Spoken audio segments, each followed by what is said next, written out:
গতকালকে সারা রাত জায়গা থেকে চিন্তা করলাম, আর সারা রাত জায়গা চিন্তা কইরা কইরা সকালবেলা এটাই বুঝলাম আসলে চিন্তা করে কোনো লাভই নাই, কোনো লাভ নাই। আপনি সারা রাত না চিন্তা কইরা এশার নামাজটা পড়েন, এশার নামাজটা পড়া ঘুমাই যান, ঘুমাইয়া মনে করেন তাহাজ্জুদের টাইমে উঠলেন, তাহাজ্জুদ পইরা আবার ঘুমাইলেন, ঘুমাইয়া মনে করেন ফজরের নামাজের টাইমে উঠলেন, ফজর নামাজটা পড়ে একটু হাঁটাহাঁটি করলেন, দেখবেন মন, দিল, শরীর দুই তিনটাই ভালো, সবই ভালো। আপনি যদি ওখানে মনে করেন সারা রাত বইরা পাবজি ফ্রি ফায়ার খেলেন, মার মার মার মার মার মার,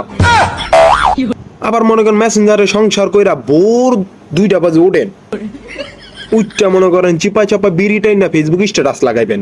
শুধু দুনিয়াতে না আমি জান্নাতেও তোমাকে চাই। কি ইমানদার নামাজি ব্যক্তিরে নিজে মনে করে, হ্যাঁ জান্নাত একেবারে এই যে সিলেটের আলমারি খুললেন আর ঢুকিয়ালেন গা।